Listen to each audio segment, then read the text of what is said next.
world will know your name. Good evening, Ghana, and welcome to Personality Profile here on Joy 99.7 FM. I'm Lexis Bill, and I look forward to these conversations. And 2026 will be an exciting year because we'll come up with very,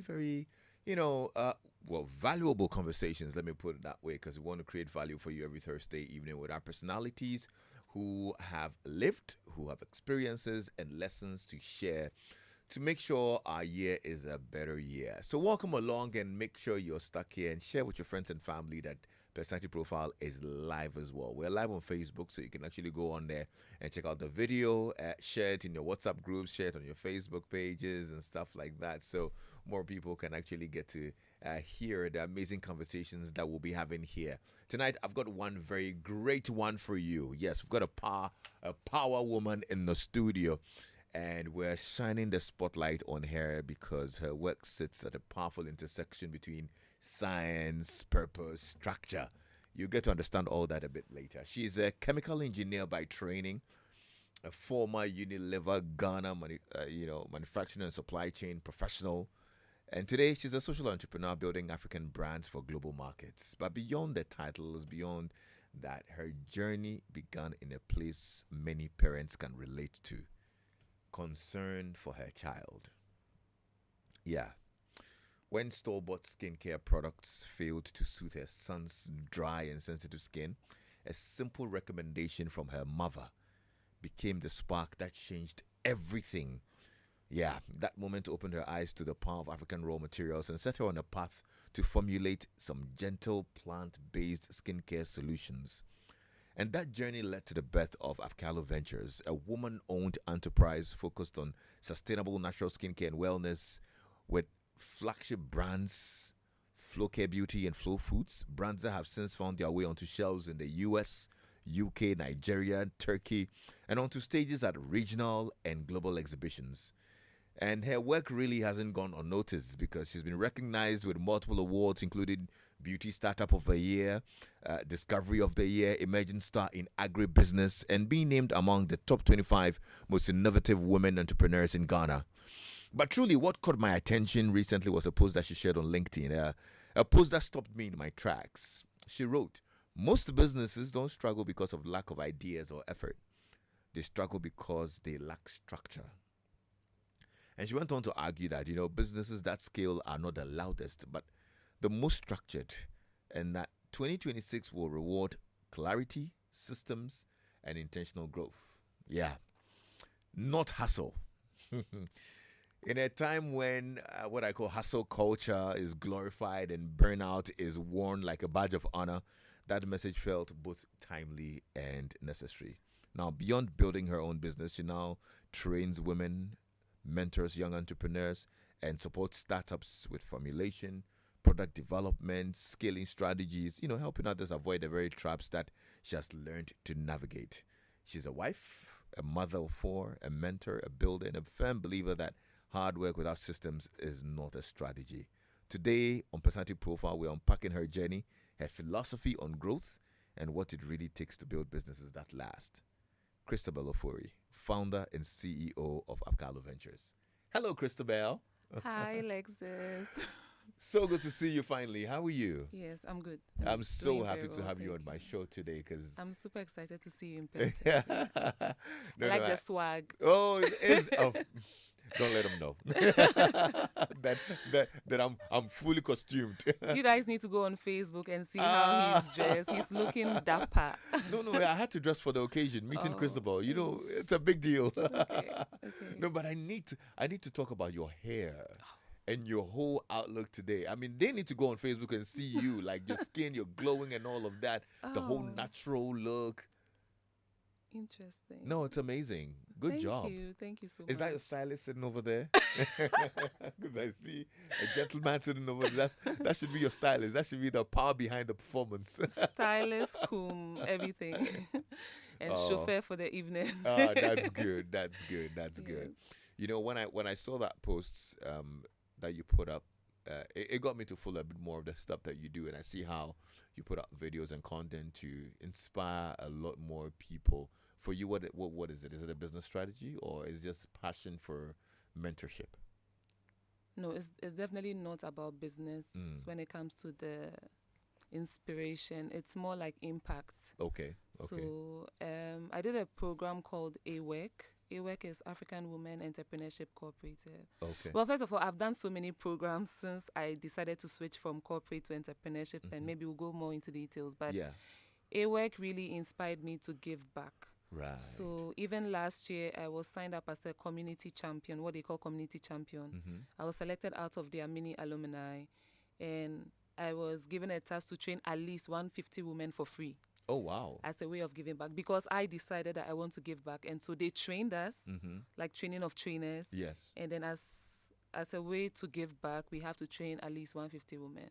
So last year, the agenda was very like focused.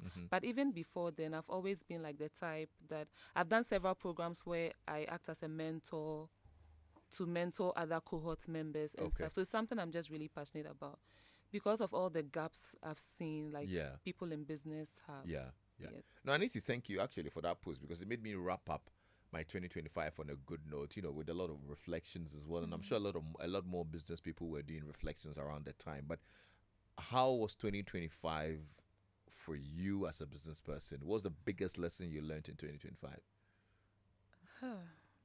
So it was two in one question, right? So how was 2025? I would say it was very busy. It was like hit the ground running, hustle. Yeah. Like the hustle was there, Okay. but at a point, so that's how come I was talking more around structure. Okay. So as you said earlier, we sort of glorified the hustle culture. And I was having a conversation with another entrepreneur where it was like, I think the systems, and I don't know if it's just Ghana, but in Africa, we sort of also help to facilitate that. So for example, I do a lot of exhibitions, and then sometimes when you are given those opportunities and you send your team members, and it's like, so like you've grown beyond showing up behind your own stand, Okay. So it's like you always need to be the one showing up. Okay. You always need to be the one being there. You need to keep hustling. We need to. When I hear people say, in the past, when I hear people say you work so hard, I used to be very happy. But now when people say you work so hard, it's not really a compliment anymore. It's like I'm doing too much. Okay. Because really, if the structures and the systems are there, you don't necessarily have to see me doing too much. The results should just speak for itself. But last year, it was like the results were speaking, but it was also because I was doing a lot. Yeah. So yes, a lot happened. So one of the lessons was that, you know what, I can't keep doing this. I really got to a point where I'm just tired. I can't keep showing up all the time like me. The business shouldn't revolve around me. Right. So Yes. then, and I've always had like systems and structure, or I've always known, especially with my Unilever background. But it's one thing to know and one thing to actually Implement do. it. So yeah, when I in started yourself. implementing little by little, I saw like the relief and how much freedom it gave me to actually focus on the most important things. Right. So yeah, that's basically a summary of 2025. So at the point where you're at the point where the business has to run, whether you're there or not. Exactly. Yeah, it has to. And last year, like I said, was busy. I attended so many international exhibitions, and so for the maybe half of the time I was away or 1/4 of the time I was away. So if I didn't have those structures in place, imagine that every time I travel to try and put the business on the international stage, then in Ghana the business is collapsing. It's not going to work. Yeah. So that was like the motivation, Okay. because I knew that I want to do a lot of these exhibitions and international exposure and B2Bs and stuff. But it means that I need to make sure that the team in Ghana can handle things in my absence. That's great. So 2026, what's the focus? In terms of the business, Yes. So this year we are focusing more on like B2Bs. So B2B means, so aside the retail I also do bulk sale, like our shea butter, baobab oils and stuff. And then also focus a lot on contract manufacturing and then Africa. So exports, but mostly on Africa. Yeah. Yes. Yeah. That's the focus for 2026. When you look back, I mean, this journey, it's probably not been too long, but what makes you proudest?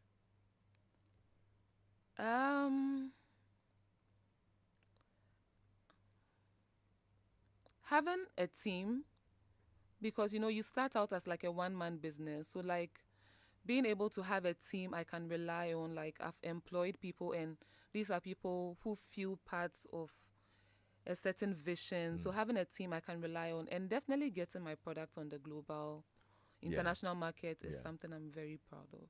Interesting. We'll get to talk about the business and the journey, but let's get to know you. Where you from and how was your upbringing?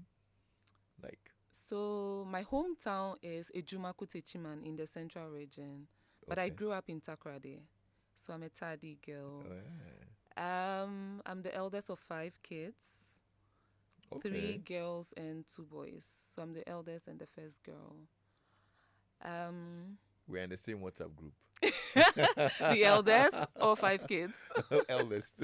Okay, yes, comes with a lot of pressure. It So yeah, it does. It shapes. does. I think Yeah. your childhood definitely shapes how Yeah. you turn out because being the eldest, Yeah. and when you're the eldest and you're a boy, I feel like it's different. Oh, is it? Okay. Yes, because there isn't so much expectation, responsibility on you, especially when it comes to home affairs. Like when Okay, it's a yeah. girl. So you need to set a good example for your little siblings. Sorry, Luckily, when you decide to interview me, I'll tell you from that perspective. if it's true. From that. But yeah, like basically, I had to be disciplined. Yeah. I had to take care of my little siblings when my parents are not around. Or for example, when we come back from school, basically I'm the parent of the house. Right. And then set a good example, make sure I score good grades so that the little ones can emulate. So that really shaped a lot of things. They say it makes you grow pretty faster than normal. Yeah, have in to, a like, way, you know, in a grow way. up Because fast. also the last 2 are like, the age difference between I and the very last one is 13 years. Okay. The age difference between I and the last but one is 11. So for those 2, they were like my first 2 children. Yes, Basically yes. change their diapers, do everything. Yeah. So my parents can also work and hustle. Yes. Okay. Okay. What kind of values did that, part of your upbringing teach you? Definitely responsibility. Mm. Yeah, one of the main things would be responsibility, I think. Okay. Okay. Now, what was your passion as a young person growing up? Was there a certain career path you had wanted to do? I loved singing, but I didn't think of it as something I want to do as a professional. As a profession. Yeah, but I enjoyed singing in the children's choir. Okay. And even up to uni, I was in Gospel Explosion, KNUST, yes. But I knew that I also like to help people. Like, I think being the eldest and always having to, like, look after my siblings and help them, defend them. So at a point, I wanted to be a doctor because also if you learn and you are brilliant, it's like, that's one of the professions you have to be. And then at a point, it's like I wanted to be a business person. So I was torn between those 2. So when I had to choose my SHS like subjects, whether Yeah. science or business, and then I remember one of my mom's friends advised me that I should read science because after reading science, I can still switch to business Okay. Yeah. anytime. So I read science, and then after reading science, it's like, okay, you can still do business anytime. So I still sort of wanted to be a doctor. It was my first choice, medicine, but I didn't get it. Yeah. My second choice was chemical engineering, also because of the business side. When I was choosing chemical engineering, it was like, I want to go and set up my own perfume factory. Oh, right. I was so like, I used to really love perfumes and body splashes and those Okay, things. I was like, okay. okay, so I can be a chemical engineer and build my own factory and sell my own perfume. So that was the mindset I had. Yeah. So basically, I had to do my second choice, which was chemical engineering. Yeah. And then I got into Unilever working, and somehow I've circled back into making my own products. Yes. I've not started making the perfumes yet, but it will definitely No, it come. better come. It better come fast. Some of us are very, big lovers of perfume. So we're yeah. waiting for the Flow Care perfume brand. It will be crazy. Okay, so now you're done with school. You attended KNUST, you say? Yes. And you did what? Chemical engineering. Yes. And afterwards, what did you do? I did my national service, and then I worked with Unilever. Also, it was from KNUST straight to Unilever. Yes, to national service. So I did my national service was in 2 parts. So I was a TA. Okay. And then there was an opportunity at NPA. So I was a TA in Kumasi, KNUST campus. And then there was an opportunity at NPA, the Kumasi office. And I think they wrote to our lecturers to recommend someone. And one of the lecturers recommended me. And so for the second semester or the second part of my national service, I was with NPA. Okay. So actually at NPA, I got the opportunity to still stay, to be interviewed and stay. And at the same time, I had gotten an opportunity at Unilever. So Right. also so at every point in time, you need like guidance. Yeah. I remember my boss then, he was also a chemical engineer. He was working with NPA. So I asked him that, like, which one would he go for? Yeah. And he said personally he would choose Unilever because Why? because so with NPA, I was going to be with IML. I can't even remember the full meaning, monitoring and something. Okay. And he felt like Unilever would challenge me more. Okay. So go build the experience there and come back And to. come back. I've at not some gone point. back yet, unfortunately. And it doesn't look like you're going back. You never know. If they pick me as a consultant, I well, there you will go. Yes, you will. Yeah, so that and, was and how. the Unilever experience was challenging, wasn't it? Oh, super, very, very challenging. Tell me about it. So even Unilever, how they got to know me, I think they used to run some awards for female engineering graduates. Okay. So somehow they got in touch with KNUST to give them their best performing female chemical engineer. And they did that with, I think, Kumasi Polytechnic and then some other engineering schools. Okay. So we were like 5 ladies, and then they called us to Unilever and we were awarded. So that's when they told me the opportunity they needed production manager for their new tea factory. So I applied, and that's how I got accepted. And it was super challenging. So first of all, I was the only female production manager or manufacturing manager when I got in, even till I left, I think. Really? And this was like real life, everything you've learned in school that was always like exams questions. Theory. And Yeah. Now you need to actually make it work, Yeah. dealing with people. I had like huge teams, sometimes over 60 men, like grown men that I'm responsible Did for. you have to add grown men? No, like, oh no, not in any like despicable I way, get but that, I like just know. to let you know, I had just finished national service. Yes. And And you had these- to manage these people. who are way older than you. Way older and probably more experienced. Right. Yes. So it was very challenging. Was but was that tougher than the technical aspect of the work itself? Which one was more challenging? It was probably equal, but definitely the people aspect was more challenging, I think. Yeah, dealing with mindsets, dealing with and the thing with Unilever is when you're in charge of a department, you're basically like the everything of that department. So as a production manager, I was in charge of like their HR related issues, even though we have an HR department, but like everything basically comes to you first. So it was quite a lot. But why was there such a barrier to, a gender barrier, if I can call it that way? So first of all, very few women go into those courses, engineering. The chemical engineering. Yes. So even in my class, we were 72 and just 12 ladies. And the whole engineering department, you can basically count the number of ladies. Yeah. So I guess that was. Why do very few women go into that course? So these courses combine maths and science, and in science we combine physics, chemistry, all of the in quotes tough subjects. So I feel like a lot of women just shy away from. They think it's too difficult. Right. Yes. But you aced it. Look at you. You were first class, yeah? Second class upper. And very then you close were to first very class. close. I know how it is at KNUST too. KNUST, yeah, it's hard to get first class.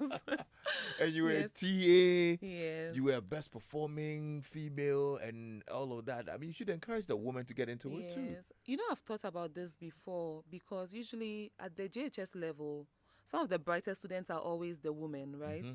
So somehow, as we go into SS uni, then it's like we are falling behind. Yeah. I guess it has to do with like puberty and growing up and all the emotions and things that come with being a woman, and also society or stereotypes.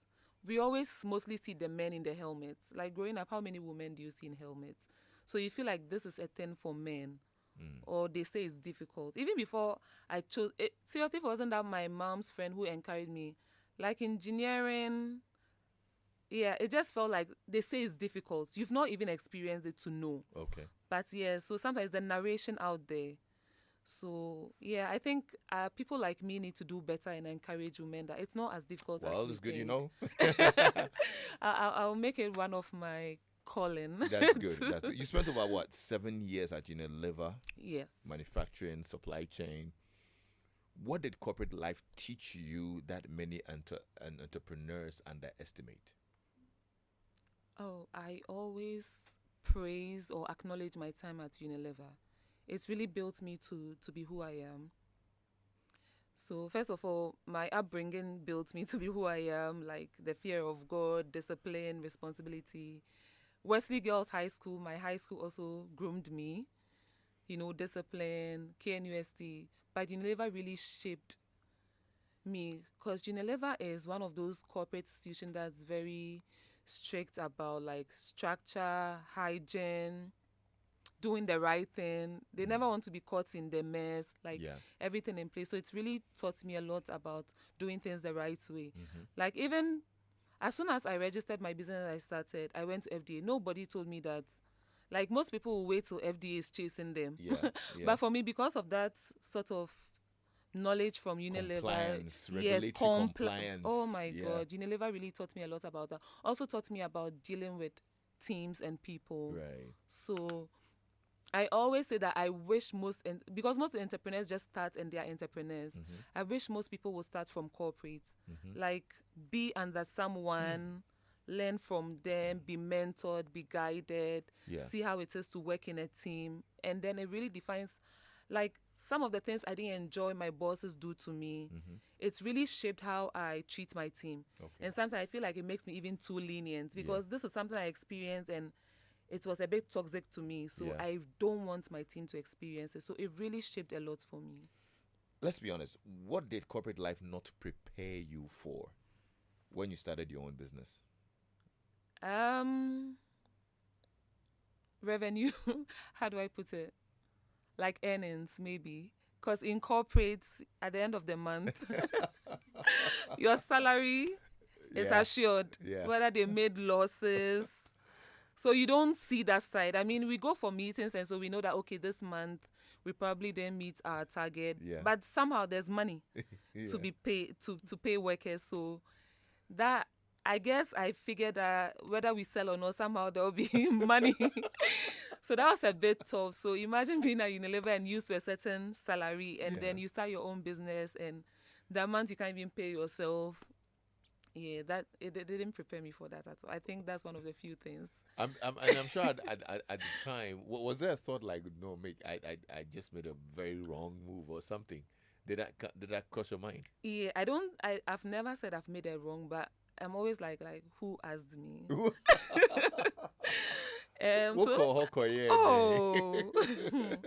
Who asked me? And I have this other colleague who was also in Unilever, and I think I mentioned a lot in my interviews.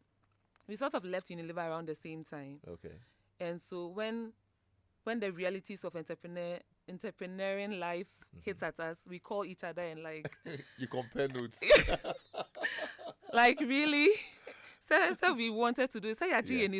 Yeah. Yeah, but she really encourages me and we encourage each other. And Right. it's one of the things I talk about. You need a support system in this entrepreneurial journey. You Right. you need a But lot what of actually made you decide that, okay, I've done enough of corporate, let me Yeah. go into my own business? So corporate was like a safe space when it comes to like salary and revenue and things. And for me, I don't like mundane things. I always want to be challenged. And so Unilever was the perfect place to live that dream. But it got to a place where I was still challenged, but it was basically the same thing. So I wanted more. I'm also the type that likes to I like to meet people, engage with people, socialize. And in the manufacturing setting, I wasn't getting that. So if you're in marketing, at least you'll be more exposed. But then also growing my family. So I got married, I started having kids, and I was constantly staying further and further away from them, like spending longer times in the factory than at home. Yeah. So I was like, no, this is definitely not how I want my life to be. Okay. And aside that, I feel like I've always been entrepreneurial. Like, I remember when we were young, like class something, we used to make popcorn. Luckily, we had a popcorn machine at home. Those Okay. very cute ones. We'll make popcorn and sometimes my siblings and I will go and seal it, put it on a table, set it outside our gates and try and sell. Oh, wow. Yeah, so I remember those popcorn memories. During my service also, I started making sobolo. Okay. So it started when I moved to NPA. So that area, they didn't really have any, I feel like, healthy drinks. It was just the Coke and Fanta. And I'd learned how to make bisap. So in Takrady, we call it bisap. Yeah. Yeah, so I was like, this is something I enjoyed making it. And I think I took it to work once. So I gave it to my brother and he gave his friends and they really loved it. I was like, perfect business idea.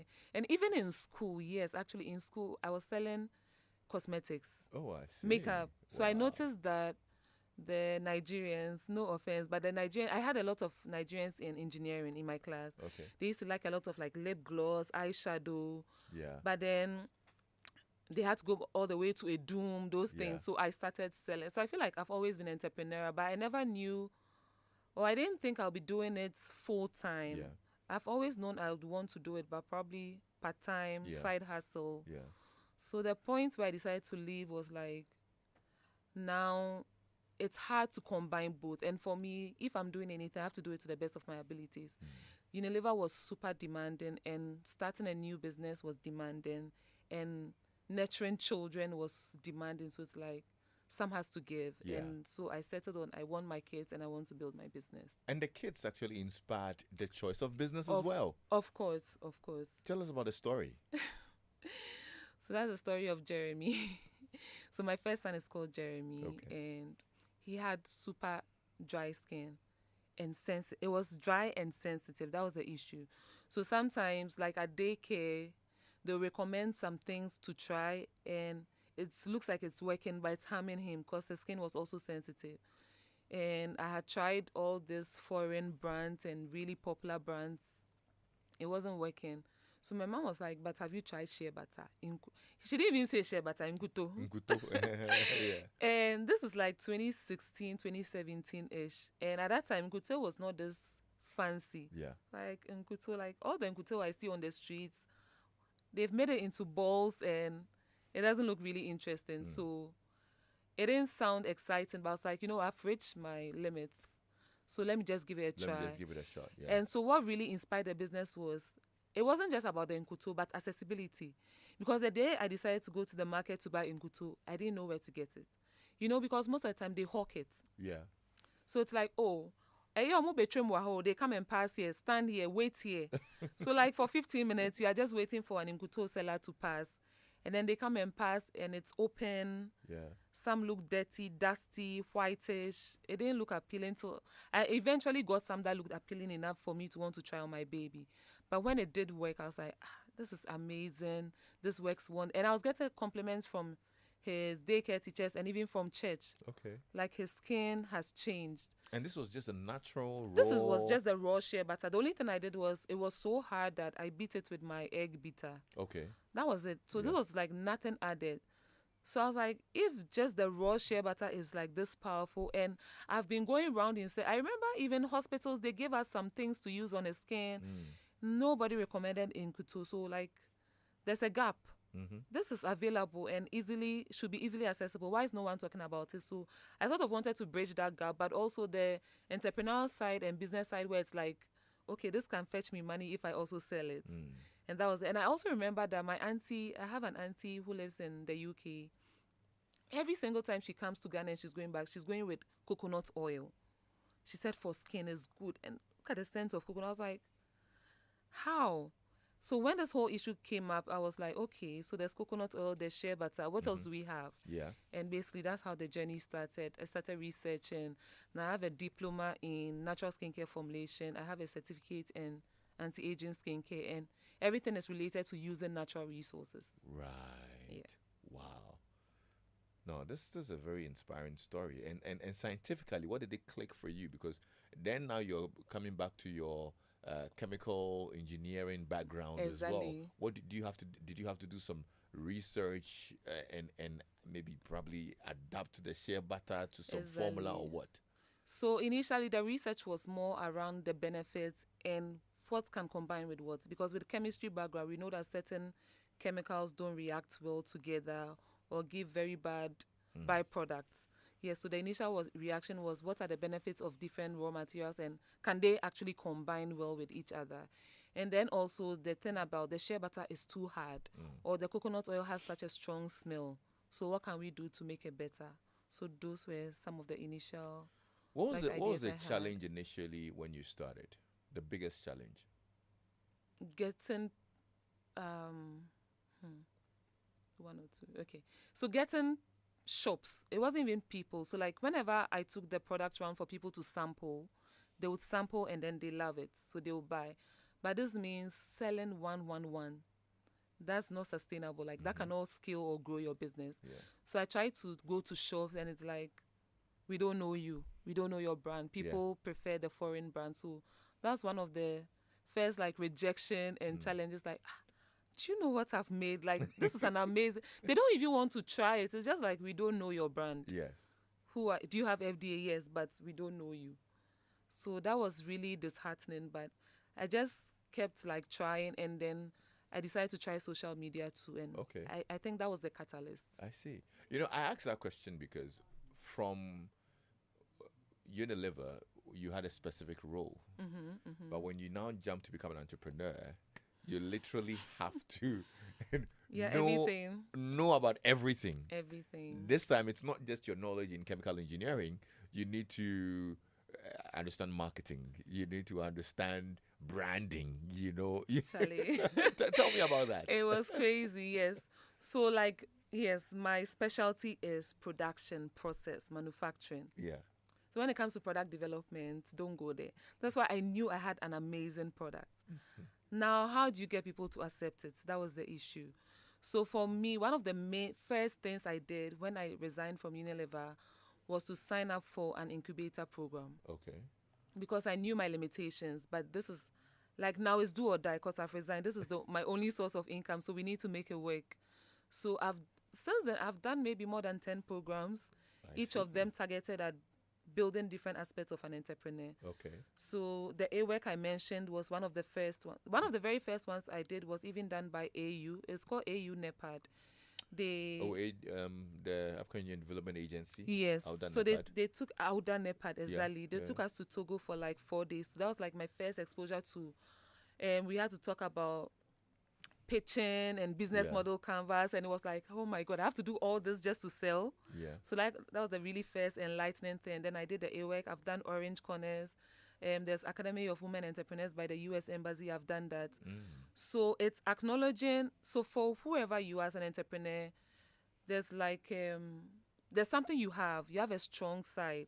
So for some people it could be marketing, but they are bad with product development. Okay. So wherever you see the gap at, you need to find like support to build that side.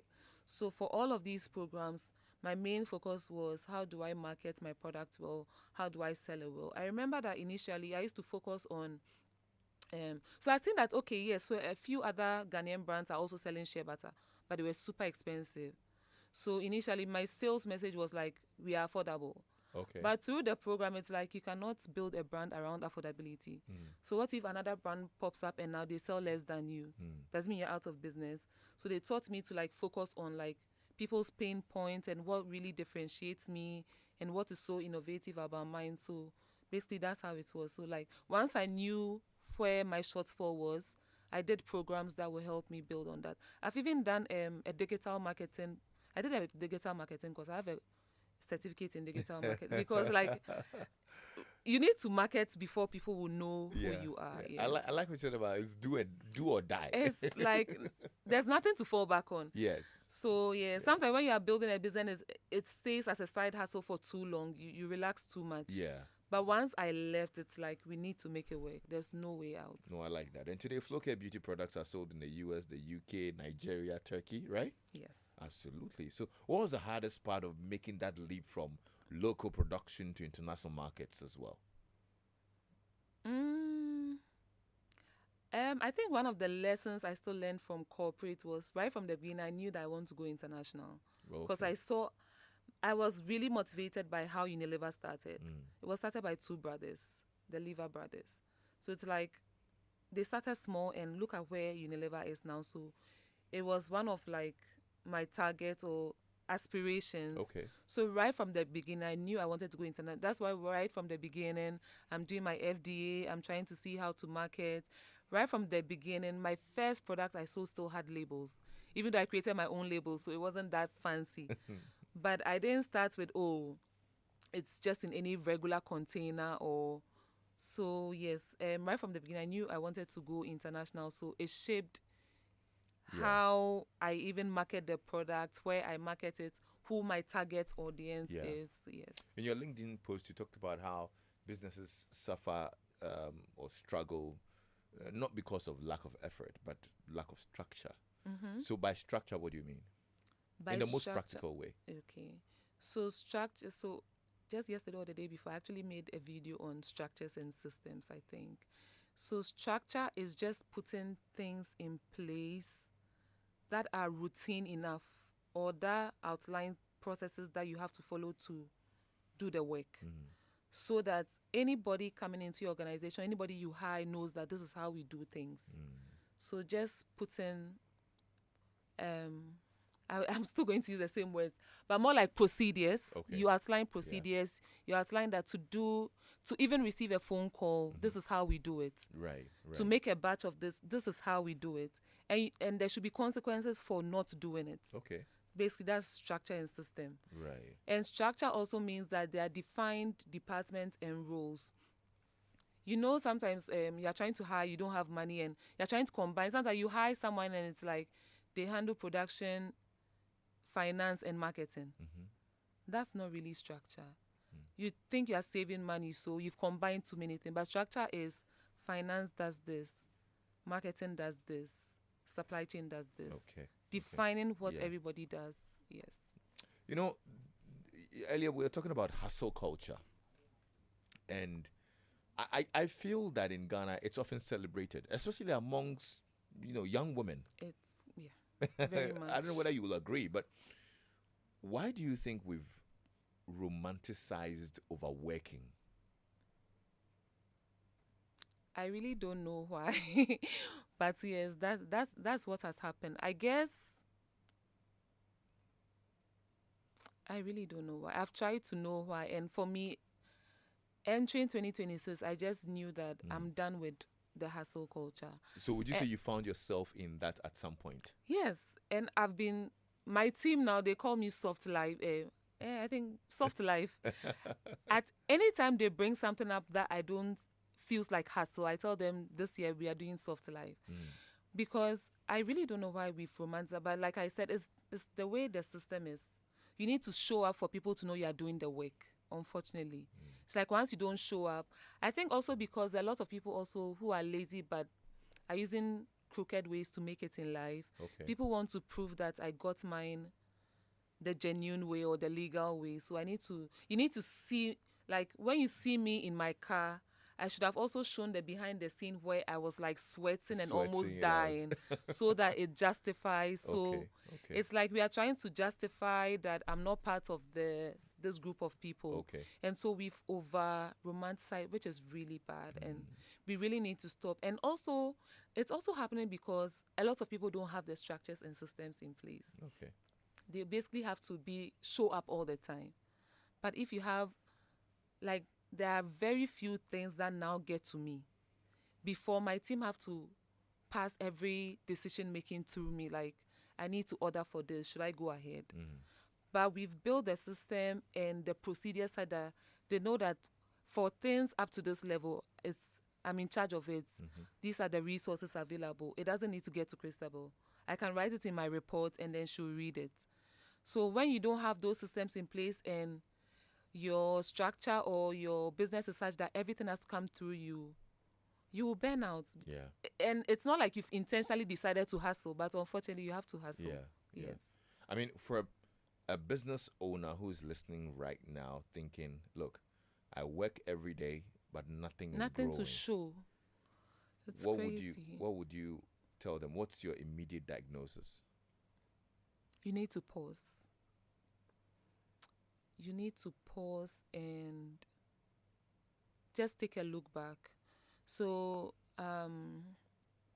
as part of the trainings I did last year for AWEC, we looked at something called root cause analysis. And that's something I can also give credit to corporates for. Because in production, if there's an issue, you need to find the root cause. Nothing should reoccur.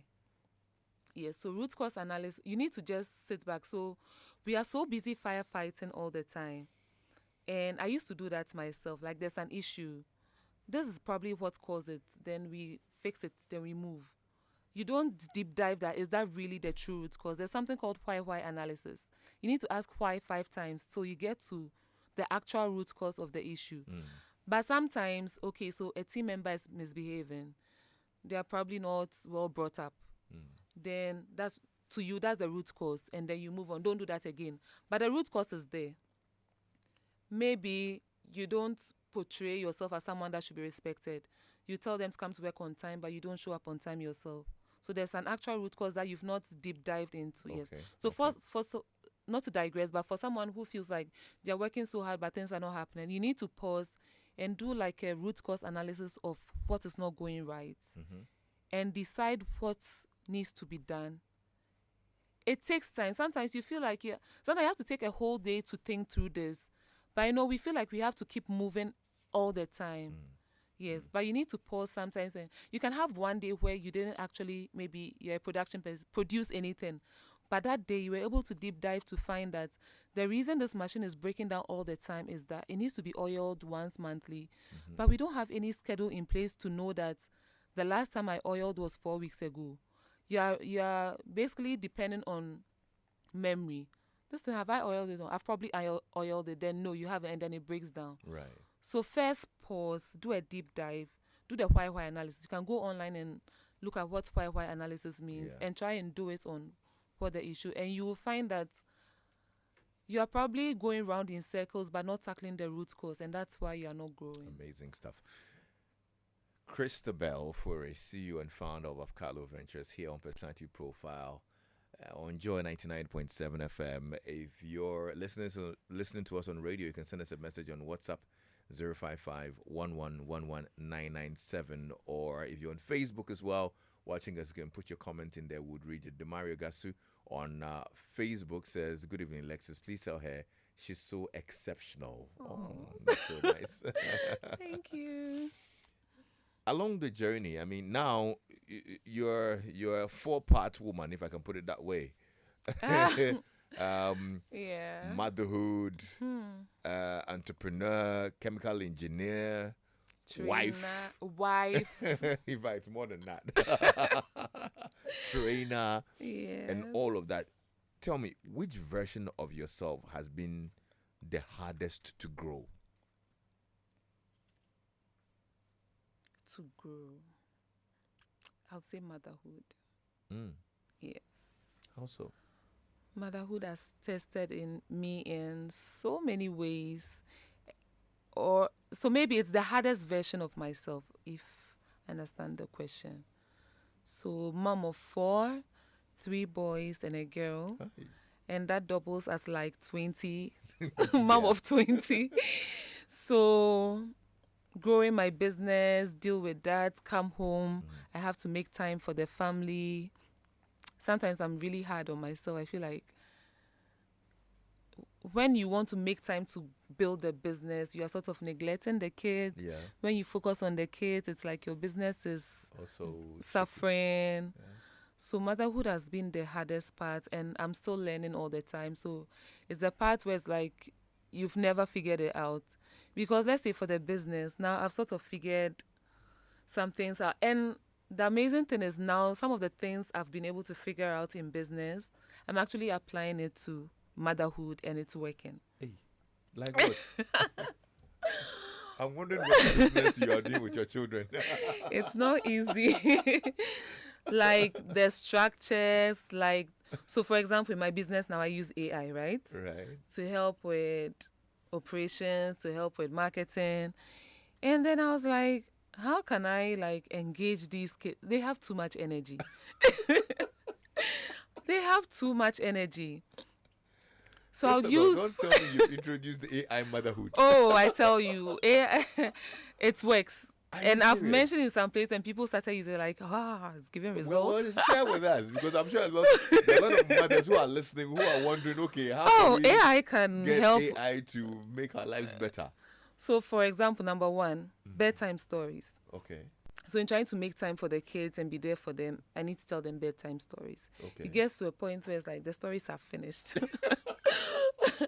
So what I introduced was I used ChatGPT. So I'll go and say, give me like how do I put it? Give me a super animated, exciting something of the story of David and Goliath. Okay. Add sound effects, add blah blah blah. And then it gives me a nice summary, and I'm reading it to the kids, and I'm doing the swoosh, and I'm doing, and then there are times I finish saying the story and they are clapping for me. Those days, like, I feel so fulfilled. Another one is like structures and systems. When you finish, okay, everything doesn't have to come to me. So Jeremy, you are the oldest. Every time there's an issue, everybody is coming to me.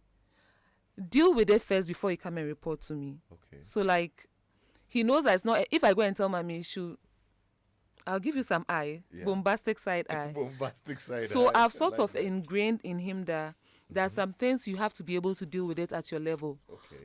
Because sometimes I get overstimulated. Yeah.